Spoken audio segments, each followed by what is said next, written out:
1039 LI News Radio presents Meet the Candidates with Jay Oliver. And welcome to 1039 LI News Radio. I'm Jay Oliver, and the distinct pleasure of having the GOP chairman out here in Suffolk County, Mr. John J. LaValle. John, welcome. Well, thank you. Thank you for having me. It's great to have you here. And, you just kind of went through primary day, but you got the big one looming now. Not too long ahead. Just a few weeks. First of all, your thoughts regarding the primaries and as you inch closer to November 5th from a GOP standpoint. Well, we had a great primary night. And just from a general Republican standpoint, we had some very well-attended primaries. And that shows that our base is motivated, they're paying attention, and they're interested in what's going on in their community and their government, that's a good sign for us. Tremendous turnout. They're live, and that's exactly what we wanted. You never really like primaries, because that means there's internal challenges, but that's good for the business at times. And like I said, in this instance, it really gave us an indication of how motivated our base is. I mean, we had turnouts that were equal to some general election turnouts. So, and we won virtually all of the primaries. And that's huge, because sometimes, when you look at voter turnout, it's disappointing in years past. I remember when I was out in Riverhead and, some of the superintendent elections, that type of thing. But turnout's huge because people care. They want to see things accomplished. And it's good to see them vote.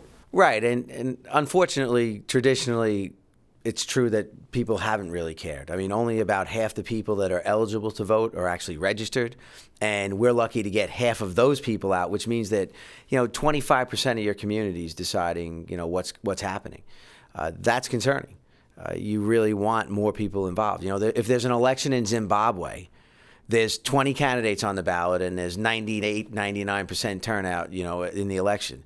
In this great country, where we pride ourselves on our democratic approach to government, we have sometimes a tough time finding candidates, the people that want to step forward and run and be in the public eye and be, criticized, and then getting people to come out and vote. And we pay probably more taxes than most people around this little globe, certainly for, our quality of life, but it is what it is. Our job as political leaders is to continue to try to engage the public and bring them into the process.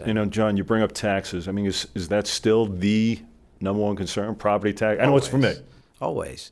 This whole mortgage crisis, it was for New Yorkers as much as of a tax crisis as a mortgage crisis. I mean, some people can look at what their mortgage is costing them and say, yeah, I can afford that. But then the taxes are another, thousands of dollars above that a month, or at least, let's say, 1,000 or so. I mean, 12,000 is not an uncommon tax bill here in Suffolk County and on Long Island. And then you have insurance issues. You add that on top of your mortgage, and now you have a mortgage problem. Now I can't pay my mortgage. I mean, that's the concept that's out there. So property taxes, they're always going to be the issue. They are high here. We have a great quality of life, a great education system. We're getting a decent value, but I think we have to, push our elected officials to continue to sharpen their pencils, because it's got to get better. People are under the gun. No question about it. And, the LaValle name rings true. It looms large. And, as a GOP chairman, I remember when you were a supervisor in Brookhaven Town. Do you go back to those days? Can you pick up things that maybe you did as a supervisor in Brookhaven and kind of transfer it as the chairman, overseeing so many areas now?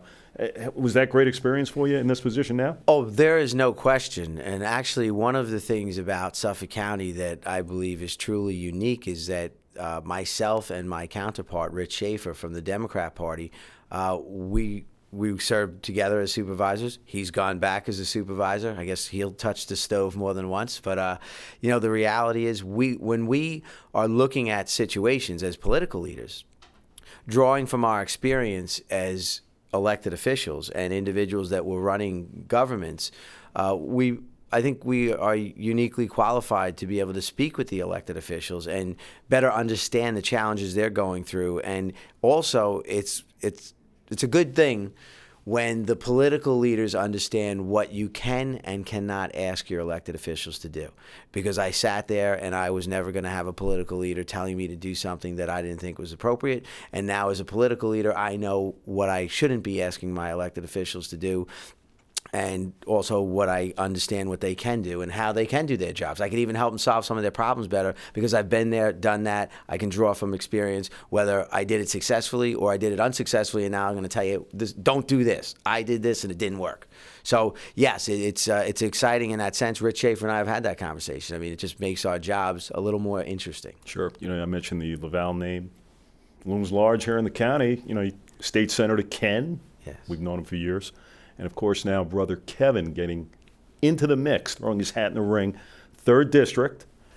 I know there's a little bit of controversy with the Kathy Walsh situation. Was that a tough situation for you, being the change of parties? Judge ruled, you know what, can't have it. Mm-hmm. Kevin comes in. How hard was that for you, if anything? Well, no, it wasn't hard at all. The Kathy Walsh situation and the Kevin LaValle situation are two separate things.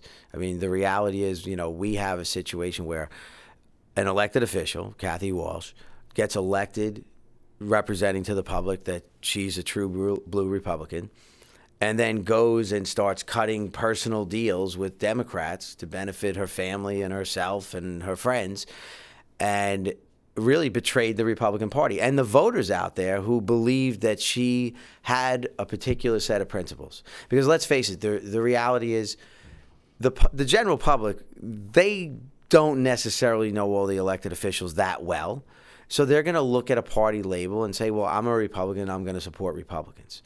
And when someone gets a nomination and purports to be a Republican and purports to have certain principles, the public expects them to follow through on that, and that wasn't going on.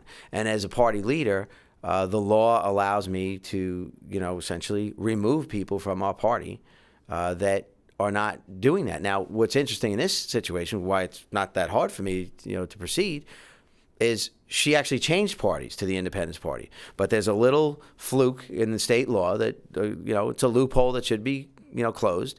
She took advantage of that loophole like many other situations she's been in, and it enabled her to try to run as a Republican. And the only thing that we had left is to say, no, we're going to remove you from this party. And it's been done all across the state. And I think it's important to protect your party brand, to make sure that, the people in public understand that, when we say we represent certain things, I have to put forward candidates that actually do represent those things. For the folks out there, can you give me a couple of candidates on the rise from a GOP standpoint? A couple of names. Well, there's a lot of them. I mean, there are a lot of them out there. Right now, we're looking at some legislative seats very closely. You've got, Chris Nuzzi, who's a councilman in Southampton. I always like to say young guy, but we're all getting a little older. But no, he's a rising star. I'll talk about our legislative candidates because I think there you're looking at people who I think are rising stars and have opportunities. And we have 5 or 6 seats that I believe are going to be very competitive. And we have individuals. We're going in and recruiting into the communities, not taking from the clubhouse. Like, it used to only come out of the clubhouse, and it was all these recycled names and everything. The reality is, we're going into the community, and like Jennifer Junks is running in, a legislative seat over on the North Shore in Brookhaven Town. You had John Halverson, a former prosecutor from the Suffolk County District Attorney's Office, running on the South Shore in Brookhaven Town. Anthony Musumeci, he's a professional engineer, running, again for the Lindsay seat. You have Kevin McCaffrey, who's actually he's a deputy mayor of Lindenhurst Village, but he's also president of the Teamsters Union in Nassau County, running as a Republican in Babylon. And then Bob Conti, who, from the private sector. Obviously, the Conti name is a name that's been in politics in Suffolk County. The belated Jim Conti, who is a tremendous assemblyman. So we have a lot of people like that we're bringing in. We have a lot of our elected officials, the Danny LaSquadros of the world, a guy like Tom Silmy and Tom Croce in the town of Islip. So there's plenty in the pipeline. Oh, they're all over the place. Look at Gene Cook in Huntington. Right. What a breath of fresh air to government Gene Cook is. I mean, this is a guy who, he comes from the private sector. He wins a council seat a couple of years ago. He doesn't like what's going on in the town of Huntington. He's very vocal about it. I think the people in Huntington love him. Obviously, he did great on primary night, won 3 separate primaries. And now he's running for supervisor because he says, no, I want this to change. He doesn't need the job. So, when you talk about rising stars, we've got our existing clubhouse, people within. I'll always consider, John Flanagan to be a rising star. I mean, he's, dashing young man, senator for, a former assemblyman, senator now. I think, he's got great potential on a statewide level. Lee Zeldin's contemplating running for, United States Congress this year. Another guy who's, got it going on out there. So you go right across this county, and what you're seeing is the Republican Party is that we're bringing a lot, fresher faces, fresh ideas. Yeah, absolutely, and that is what the result of it is that we do have those fresh ideas, fresh faces, and it does work. By the way, last one for you, November 6th. We wake up. Does the GOP take control again of the legislative seats? I think it's going to be very close. I mean, right now the disparity is, it's 11-5, and I truly believe that we absolutely can pick up 4 to 5 seats and put ourselves in the majority. Those names I just mentioned to you, those were all real races that the Democrat Party and the Republican Party we're in the streets battling right now, and I think we're going to do very well. I don't take anything for granted. I understand that we have to get out there every day and knock on doors and talk to people, talk to our base.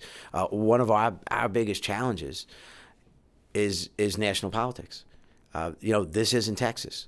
A New Yorker is not this right-wing conservative that some the Republican Party tends to lean towards on a national basis. So while everyone's watching Fox News and they're getting a perception about the Republican Party, it's not always the most exciting concept to, Long Islanders and New Yorkers. Now, we have, a conservative part of our party, but what I think is interesting about our party as opposed to most other parties, or certainly the major parties, is, we're okay if someone's in our party that might be, conservative, and we're okay if someone's more moderate, and we're okay, about some of the social issues when we need to be. I think what really the string that ties the Republican Party together, and I think the president is really making our case for us, is we are the party of fiscal responsibility. And you may have a social view here, left, right, center, but the one thing that's going to tie you and I together, we don't like those property taxes. We don't trust our government. We know it needs to get smaller. We know we need to cut the taxes. And that is a message the Republican Party's been, we talk the talk and we've walked the walk for many years. And the public's really starting to see, maybe the Democrats are a little better with some of their technology, and, they've certainly have had candidates like President Clinton and President Obama that are more TV savvy and media savvy, but their party's not delivering the product. They're literally tearing apart this country. And, I think if we stay on our message and we stay true to our goal of fiscal responsibility, we're going to be okay. It's when we stray and try to tell everyone how to live socially, that's where we get in a little bit of trouble. And, me being from a younger generation and coming in, we're more amenable to different views and different opinions. And that's what's going to change the Republican Party, because what was leading our party, you have, even look at the races. You had, Clinton Dole, then you had McCain, Obama. You're starting to see, we're getting older, they're getting younger. All right. Now all of a sudden we're getting younger. And I think because we're getting a little wiser. And I think the faces you pick to lead your party is going to say a lot about your party. It's like when, hey, if you're selling shampoo, I don't know, you want Joe Namath or someone like, you're going to get someone to pitch a shampoo. You know what I mean? Right. The bottom line is we're putting faces forward that I believe put a better light on this party. Hispanics, women, we're doing it. We're not talking about it, we're doing it. And I think it's going to make a big difference. You're covering the bases. John J. LaValle, the GOP chairman here in Suffolk County. Pleasure to have you here. And for Long Island News Radio 103.9, I'm Jay Oliver. Have a great day.